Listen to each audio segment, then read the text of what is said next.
الحمد لله نحمده ونستعينه ونستغفره ونؤمن به ونتوكل عليه ونعوذ بالله من شرور أنفسنا ومن سيئات أعمالنا من يهده الله فلا مضل له ومن يضلله فلا هادي له ونشهد أن سيدنا وسندنا وحبيب طبيبنا ومولانا محمدا عبده ورسوله أرسله الله تعالى بالحق بشيرا ونذيرا وداعيا إلى الله بإذنه وسراجا منيرا أما بعد فأعوذ بالله من الشيطان الرجيم بسم الله الرحمن الرحيم فاذكروني أذكركم واشكروا لي ولا تكفرون وقال تعالى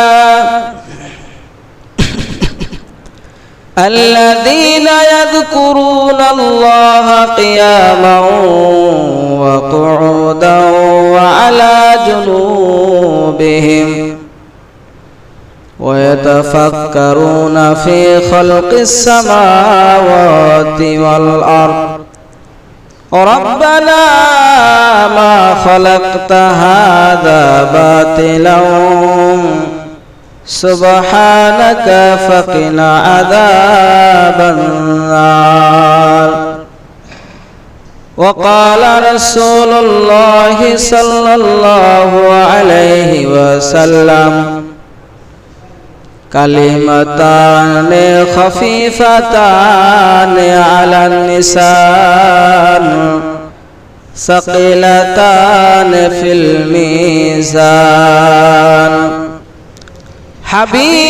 حبيبتان إلى الرحمن سبحان الله وبحمده سبحان الله العظيم وقال شاعر मौत को समझा है गाफिल इख्तिताम जिंदगी मौत को समझा है गाफिल इख्तिताम जिंदगी दर हकीकत मौत तेरे इब्तिदाए जिंदगी अल्हम्दुलिल्लाह अल्लाह पाक रब्बुल आलामीনের দরবারে অসংখ্য অগণিত শুকরিয়া যে মহান মালিক আমাকে আপনাকে সুস্থতার সঙ্গে নিরাপদে আল্লাহ তাআলার ইবাদত করার উদ্দেশ্যে একত্রিত হওয়ার তৌফিক দান করেছেন। এজন্য সেই মহান স্রষ্টার দরবারে প্রাণ খুলে মহব্বতের সঙ্গে উচ্চ আওয়াজে শুকরিয়া আদায় করি আলহামদুলিল্লাহ। আর একবার শুকরিয়া আদায় করি আলহামদুলিল্লাহ। একটু জোরে বলেন আলহামদুলিল্লাহ। যারা দূরে আছো কাছে এসে বসো, ছাত্ররা কাছে এসে বসো। সামনে যার জায়গা খালি আছে খালি জায়গায় পূরণ করে বসো। আল্লাহ পাক রব্বুল আলামিনের শুকরিয়া, আল্লাহ পাক রব্বুল আলামিনের স্মরণ, আল্লাহ তাআলার জিকির বান্দা করলেই বান্দার লাভ। আজকের আলোচ্য বিষয় হলো জিকিরের গুরুত্ব ও ফজিলত সম্পর্কে। আল্লাহ পাক রব্বুল আলামিনের নাম নিয়ে জিকির করা। আল্লাহ তাআলা বলেন যে আমাকে স্মরণ করে আমি তাকে স্মরণ করি। কোরআনে কারীমের ভিতরে আল্লাহ তাআলা বলেন ফাযকুরুনি আযকুরুকুম, তোমরা আমাকে স্মরণ করো আমিও তোমাদেরকে স্মরণ করব। সুবহানাল্লাহ। তোমরা আমাকে স্মরণ করো আমিও তোমাদেরকে স্মরণ করব। ওয়াশকুরুলি, তোমরা আমার প্রশংসা করো, কৃতজ্ঞতা আদায় করো। ওয়ালা তাকফুরুন, অকৃতজ্ঞতা করো না। তাহলে যেই বান্দা আল্লাহর স্মরণ করে না, আল্লাহকে ডাকে না, আল্লাহ তাআলা ওই বান্দাকে ডাকে না। আল্লাহ তাআলা বলেন তোমরা আমাকে স্মরণ করো আমি তোমাদেরকে স্মরণ করব। তাহলে যেই বান্দা আল্লাহকে স্মরণ করে না ওই বান্দাকে আল্লাহও স্মরণ করে না।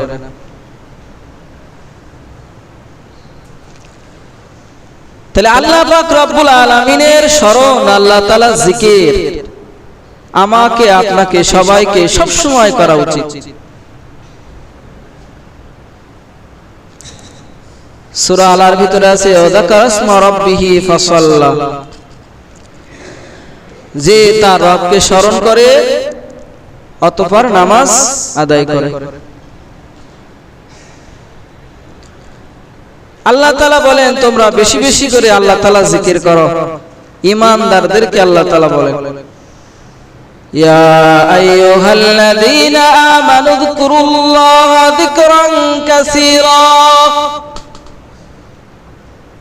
আল্লাহ তাআলা পৃথিবীর কোন বিধর্মীদেরকে বলেন নাই, কোন হিন্দু, কোন বৌদ্ধ, কোন খ্রিস্টানকে বলেন নাই।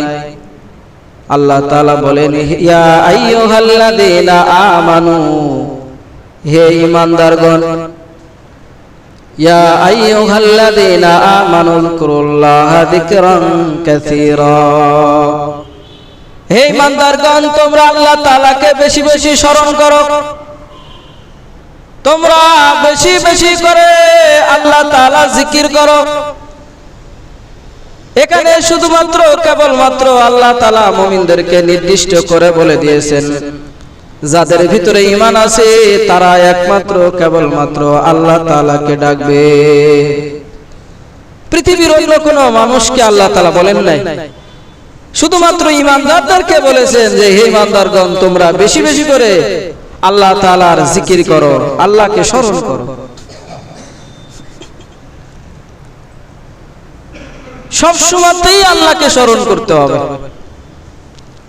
দাঁড়ানো অবস্থায় আছি, দাঁড়ানো অবস্থায় আল্লাহ তাআলাকে স্মরণ করা, আল্লাহ জিকির করা। বসা অবস্থায় আছি, বসা অবস্থাতেও আল্লাহ তাআলা স্মরণ করা, আল্লাহর জিকির করা। শোয়া অবস্থায় আছি, ঘুমাতে যাচ্ছি, সে সময়তেও আল্লাহ তাআলার জিকির করা, স্মরণ করা। কারণ এটা আল্লাহ তাআলা নিজেই ঘোষণা করেছেন কোরআনের ভিতরে। আল্লাহ পাক রব্বুল আলামিন বলেন আল্লাযীনা ইয়াযকুরুনাল্লাহা কিয়ামান ওয়া কুউদান ওয়া আলা জুনুবিহিম। আল্লাহ তাআলা বলেন যারা দণ্ডায়মান অবস্থায়, বসা অবস্থায় এবং শোয়া অবস্থায় যারা স্মরণ করে, ওয়া ইয়াতাফাক্কারুনা ফি খালকিস সামাওয়াতি ওয়াল আরদ, আসমান এবং জমিনের সৃষ্টি বস্তু নিয়ে তারা চিন্তা ফিকির করে। রব্বানা মা খালাকতা হাদা বাতিলান সুবহানাকা ফাকিনা আযাবান নার। রব্বানা মা খালাকতা হাদা বাতিলান, হে আমাদের রব আপনি যা কিছু সৃষ্টি করেছেন এটা অনর্থক সৃষ্টি করেন নাই। সুবহানাকা, আমরা আপনার পবিত্রতা ঘোষণা করছি, ফাকিনা আযাবান নার, আর আপনি আমাদেরকে জাহান্নামের শাস্তি থেকে মুক্তি দান করেন। বান্দা আল্লাহ তাআলার জিকির করবে, দাঁড়িয়ে থাকলে দাঁড়ানো অবস্থায় বান্দা আল্লাহর জিকির করবে। বান্দা যদি বসে থাকে বসা অবস্থায় আল্লাহ তাআলার জিকির করবে। বান্দা যদি ঘুমিয়ে যায় ঘুমের সময় শোয়া অবস্থাতে জাগ্রত যতক্ষণ থাকবে ততক্ষণ আল্লাহ তাআলার জিকির করবে। ঘোষণাকার কে বলেছেন?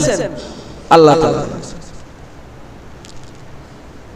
বান্দা তুমি দাঁড়িয়ে থাকলেও আমার জিকির করো, বান্দা তুমি যদি বসে থাকো তখনও আমার জিকির করো, তুমি যদি শোয়া অবস্থায় থাকো জাগ্রত আছে তখনও আল্লাহর জিকির করো। হাদিস শরীফের ভিতরে এসেছে, আম্মা জান আয়েশা বলেন, কানা রাসূলুল্লাহ সাল্লাল্লাহু আলাইহি ওয়াসাল্লাম ইয়াযকুরুল্লাহ আলা কুল্লি আহইয়ানিহি। আম্মা জান আয়েশা বলেন, আল্লাহর রাসূল সব সময় সর্ব অবস্থায় আল্লাহ তাআলা জিকির করতেন। সুবহানাল্লাহ বলেন, সবাই বলেন সুবহানাল্লাহ। যিনি আল্লাহ তাআলা মহামানব হিসাবে পাঠাইছেন যাকে, তিনি যদি সব সময় আল্লাহ তাআলা জিকির করেন, আমি আপনি কে? আমি আপনি তো সেই নবীর আদনা থেকে আদনা, নগণ্য থেকে নগণ্য, ক্ষুদ্র থেকে ক্ষুদ্র একটা উম্মত, যাকে আল্লাহ তাআলা মহা শ্রেষ্ঠ হিসাবে, মহামানব হিসাবে এই পৃথিবীতে প্রেরণ করেছেন। তিনি যদি সব সময় আল্লাহ তাআলার নাম জিকির করতে পারেন, আমার আপনার সময় কি হবে না ওই আল্লাহ তাআলাকে স্মরণ করা, ওই আল্লাহ তাআলা জিকির করা? করব তো ইনশাআল্লাহ। আল্লাহ তাআলা আমাকে সহ আমাদের আমল করার তৌফিক দান করেন, বলেন আমিন। যারা জিকির করে এদের জন্য আল্লাহ তাআলা মাফের ঘোষণা করেছেন। আল্লাহ তাআলা আর আয়াতের মধ্যে বলেন, ওয়াযাকিরিনাল্লাহা কাসীরান ওয়াযাকিরাত, ওয়াযাকিরিনাল্লাহা কাসীরান ওয়াযাকিরাত, আ'আদাল্লাহু লাহুম মাগফিরাতান ওয়া আজরান আযীমা। সুবহানাল্লাহ। আল্লাহ পাক রব্বুল আলামিন বলেন, জিকিরকারী নারী এবং পুরুষ যারা আল্লাহ তাআলা জিকির করে, আল্লাহ তাআলা তাদের জন্য রেখেছেন ক্ষমা এবং মহা পুরস্কার। সুবহানাল্লাহ। তাহলে জিকিরকারী নারী এবং জিকিরকারী পুরুষ যারা আল্লাহ তাআলার জিকির করে বেশি বেশি, চাই পুরুষ হোক চাই নারী হোক, যারা বেশি বেশি করে আল্লাহ তাআলাকে স্মরণ করে, আল্লাহর জিকির করে, এই সমস্ত বান্দা বান্দীদের জন্য আল্লাহ পাক রব্বুল আলামিন রেখেছেন ক্ষমা। কি রেখেছেন? ক্ষমা রেখেছেন। তাহলে আমি আপনি জিকির করলে ক্ষমা করবেন কে? আল্লাহ। জিকির করব কার? আল্লাহ। ক্ষমা করবেন কে? আল্লাহ। মহা পুরস্কার দেওয়ার ওয়াদা করেছেন কে? আল্লাহ। আমরা তো জিকির করি কার? দলের জিকির করি, দলের। যারা যেই দল করে দলের জিকিরটা বেশি হয়। আমরা এই করেছি সেই করেছি বলে, কি বলে না? চায়ের দোকানে বসলে মাশাআল্লাহ একদম শুরু হয়ে যাবে, একজন আর একজন একদম ধুলিস সাত করে দেবে, গীবত করতে করতে একদম জীবনটা শেষ করে দেবে। তা আমরা জিকির করি আমাদের সম্পদের, জিকির করি আমাদের চাষবাসের, জিকির করি আমরা দলের, জিকির করি আমরা বংশের, কিন্তু আল্লাহর জিকির করি না। আবার কেউ কেউ জিকির করে বাবার, এমন এমন জিকির করে যা বুঝাই যায় না কি যে বলছে। হ্যাকুর হ্যাকুর এক দল আছে না, হ্যাকুর হ্যাকুর করে শুধু। তো এগুলা করি লাভটা কি? কোনো উপকার নাই। জিকির করব কেবলমাত্র শুধুমাত্র আল্লাহ। সবসময় জিকির করা, জিকির করলেই উপকার।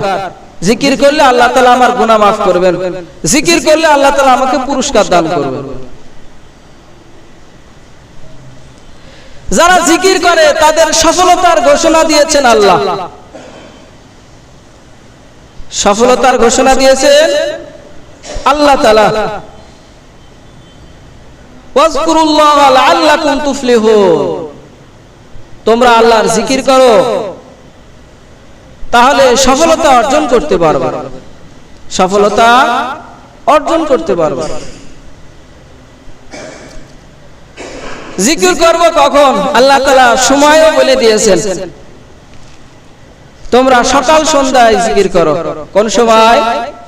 সকাল সন্ধ্যায়। মাঝখানের কথা আল্লাহ বললেন না কেন?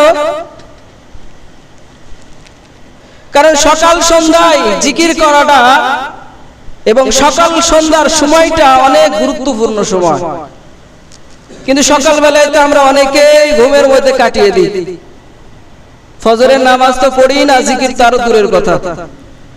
ফজরের সময় নামাজের জন্য ডাকলে বলে ঘুমে ডিস্টার্ব করো না, এখন ঘুমটা আসছে, সারা রাত ঘুম আসেনি। তাহলে সারা রাত কি করেছে? চুরি করতে গেছিল, নামাজ চাষবাস করতে গিয়েছিল, না কোনো কাজে ব্যস্ত ছিল, সারা রাত কেন ঘুম আসে নাই?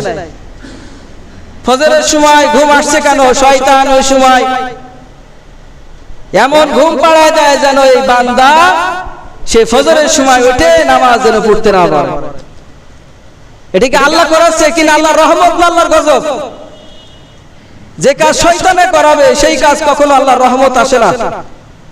তো সকালের সময়তে আমরা নামাজ পড়ি না, আল্লাহ জিকির করি না, ঘুমের মধ্যে কাটায় দিই। মানুষের যত রোগ সৃষ্টি হয়, মানুষের যত দুর্ভিক্ষ আসে, সংসারে যে অর্থনৈতিক দুর্বলতা দেখা দেয়, এর মূল একটা কারণ, সময়ের মধ্যে একটা কারণ হলো ফজরের সময় যারা নামাজ না পড়ে ঘুমিয়ে থাকে, এটাও একটা কারণ, এটাও একটা কারণ। ভোরবেলায় উঠবেন, ফজরের নামাজটা আদায় করবেন, শরীরের মধ্যে শান্তি পাবেন, রোগ বিদ কম হবে।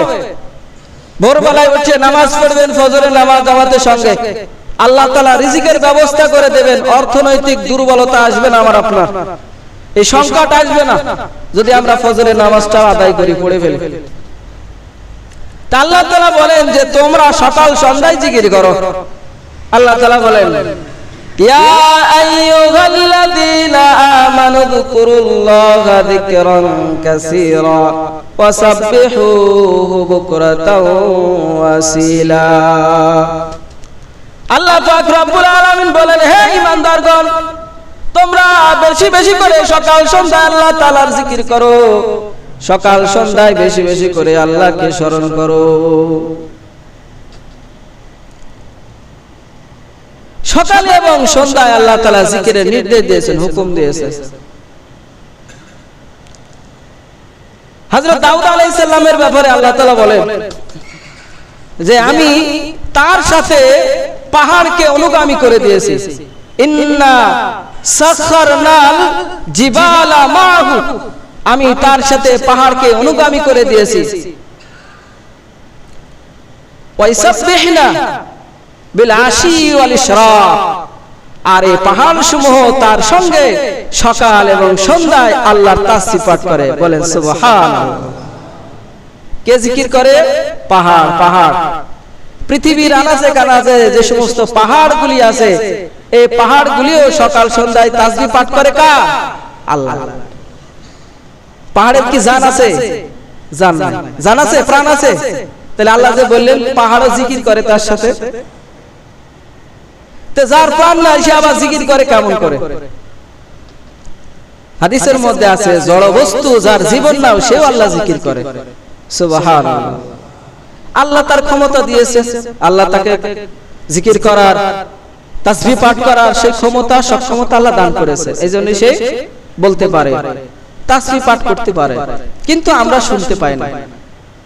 এই যে পশু পাখি, এরাও আল্লাহ জিকির করে। এই যে কাঠ, যে চেয়ারের উপরে বসা আছি মেম্বারের উপরে, এই কাঠও আল্লাহ জিকির করে। এই ফ্যান, এটাও আল্লাহর জিকির করে। এই টাইলস, এও আল্লাহর জিকির করে। বিশ্বাস হয়? বিশ্বাস কি হয়? হাদিস যদি প্রমাণ থাকে বিশ্বাস হবে না? আল্লাহ রাসূল তো বলেছেন, কিন্তু আমরা শুনতে পাই না।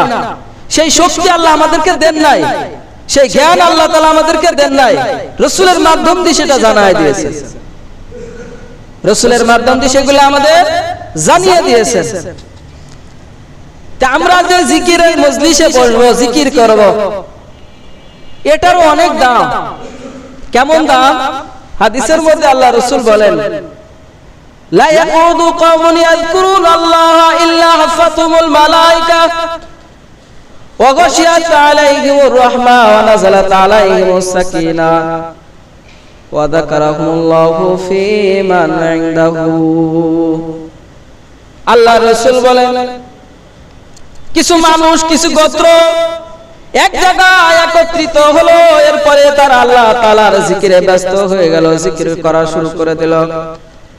আল্লাহ তাআলার পক্ষ থেকে আল্লাহ তাআলার ফেরেশতা নির্ধারিত আছে, ফেরেশতারা ওই জিকিরকারীদেরকে বেষ্টন করে নাই, ঘেরাও করে নাই। এরপরে আল্লাহ পাক রব্বুল আলামিন ওয়া গাশিয়াত আলাইহিমুর রাহমা, আল্লাহ তাআলা তাদের উপরে রহমত দিয়ে আচ্ছাদন করে নেন। ওয়া নাযালাত আলাইহিমুস সাকিনাহ, আর আল্লাহ পাক রব্বুল আলামিন ওই জিকিরকারীদের উপরে তার শান্তি সাকিনা অবতীর্ণ করেন। সুবহানাল্লাহ।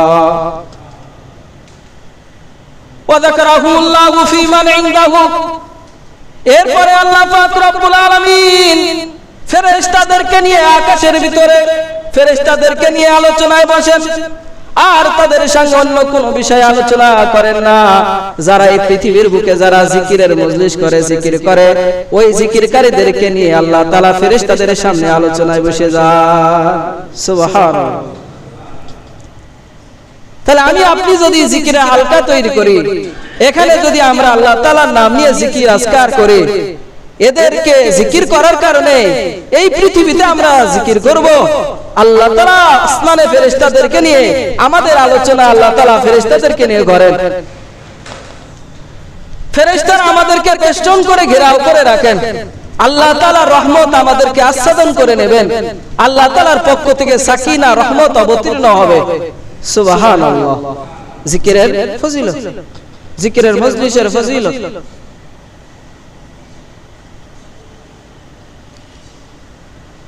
এমন একটা কালেমা আছে যে কালেমাটা যদি কেউ পাঠ করে, তো জবানে পাঠ করে সেটা সহজ। বুখারীর শেষ হাদিস। বিশ্বনবী সাল্লাল্লাহু আলাইহি ওয়াসাল্লাম বলেন, কালিমাতানে খাফিফাতানে আলাল লিসান সাকিলাতানে ফিল মিজান হাবিবাতানে ইলার রহমান।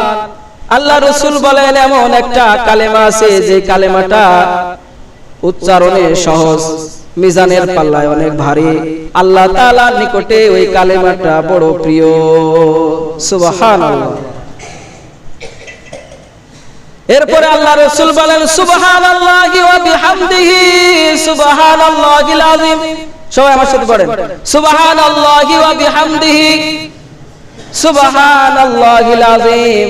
আল্লাহ রাসূল বলেন, জবানে উচ্চারণে অনেক সহজ, কিন্তু কিয়ামতের ময়দানে যে আমলনামা মাপা হবে, যে মিজানের পাল্লা আছে, ওই মিজানের পাল্লায় এই কালেমাটা উচ্চারণে যদিও সহজ, কিন্তু ওই মিজানের পাল্লায় ভারী হয়ে যাবে। আবার এই কালেমাটা আল্লাহ তাআলার নিকটে অনেক প্রিয় একটি কালেমা, সেই কালেমাটা হলো সুবহানাল্লাহি ওয়া বিহামদিহি সুবহানাল্লাহিল আযীম। সুবহানাল্লাহ। তাহলে এমন একটা বাক্য, যেই বাক্যটা আমি আপনি উচ্চারণ করলে জবানে সেটা সহজে উচ্চারিত হয়। আবার এই কালেমাটা যদি আমি আপনি পাঠ করি, হাসরের ময়দানে যখন আল্লাহ তাআলা বান্দার নেক আমল আর বদ আমল মিজানের পাল্লায় যখন ওজন করবেন, তো ওই মিজানের পাল্লায় এই কালেমাটা ভারী হবে। আবার এই কালেমাটা আল্লাহ তাআলার নিকটে অনেক প্রিয়, সেই কালেমাটা হলো সুবহানাল্লাহি ওয়া বিহামদিহি সুবহানাল্লাহিল আযীম। সবাই বলেন তো আরেকবার, সুবহানাল্লাহি ওয়া বিহামদিহি সুবহানাল্লাহিল আযীম। একবার সুবহানাল্লাহ বলবো, এক একটা সাজদার সওয়াব হবে। বলেন সুবহানাল্লাহ। আল্লাহ রাসূল বলেন,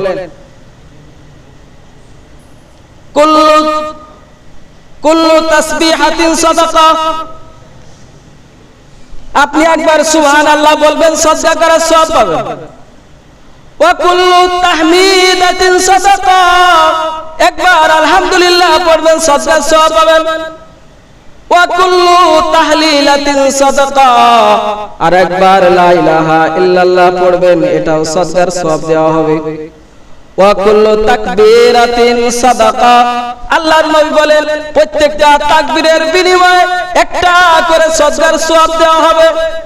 ওয়া'মুর বিল মারুফ সাদাকা, আপনি সৎ কাজের আদেশ দেবেন, একটা সাদকার সওয়াব পেয়ে যাবেন।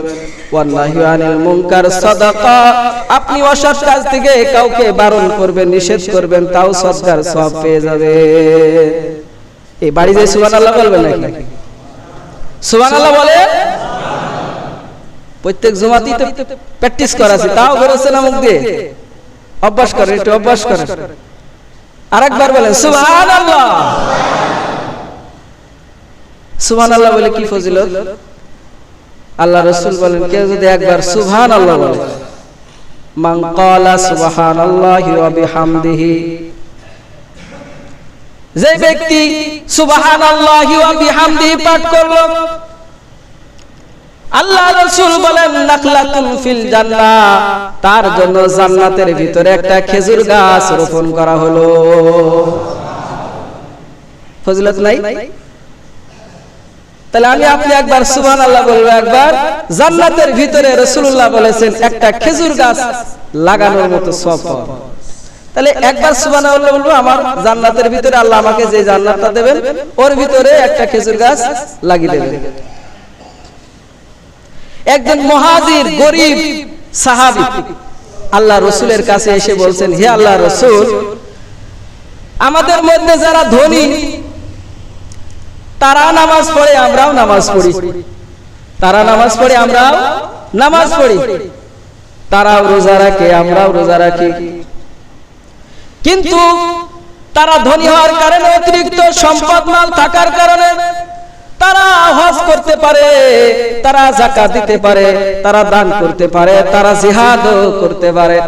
ওগো আল্লাহর রাসূল, আমরা তো গরীব, আমরা গরীব হওয়ার কারণে হজ করতে পারি না, উমরা করতে পারি না, আমরা যাকাত দিতে পারি না, দানও করতে পারি না। তারা তো আমলের দিক দিয়ে আমাদের চেয়ে বেশি অগ্রগামী, আমাদের থেকে তারা তো অগ্রগামী হয়ে গেল, দুনিয়াতেও ধনী, আখিরাতেও তো তারা ধনী হয়ে গেল, আমাদের তো অর্থ সম্পদ নাই।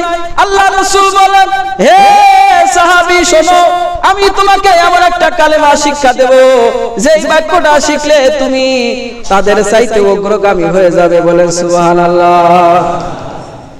আল্লাহ রাসূল বললেন, প্রত্যেক নামাজের পরে যেই ব্যক্তি পাঠ করবে, প্রত্যেক নামাজের পরে, প্রত্যেক ফরজ নামাজের পরে কেউ যদি 33 বার সুবহানাল্লাহ বলে, 33 বার আলহামদুলিল্লাহ বলে, 33 বার আল্লাহু আকবার বলে, তাহলে তোমরাও তাদের চাইতে অগ্রগামী হয়ে যাবে। সুবহানাল্লাহ।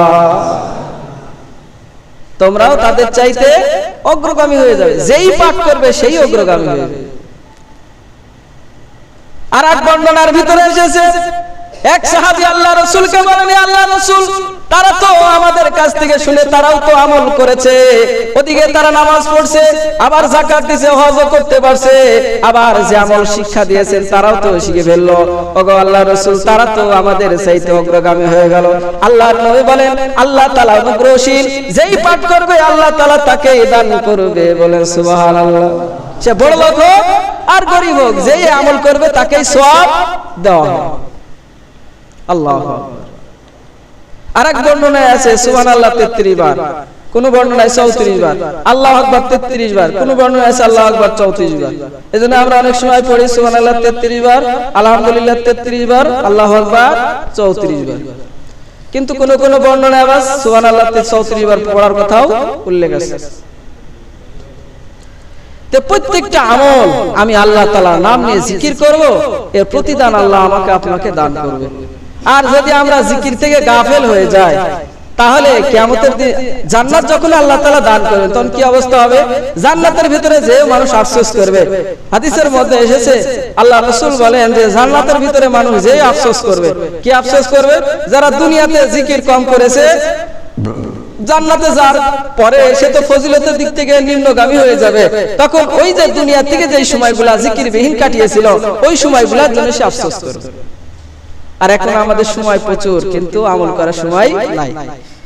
আজ খেলার সময় আছে, গল্প করার সময় আছে, টিভি সিনেমা দেখার সময় আছে, ফেসবুক চালানোর সময় আছে, মোবাইল চালানোর সময় আছে, মেসেঞ্জারে চ্যাটিং করার সময় আছে।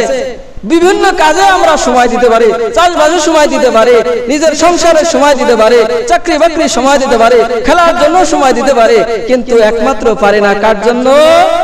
আল্লাহ তাআলা, যিনি আমাকে সৃষ্টি করেছেন, তার জন্য আমি সময় দিতে পারি না।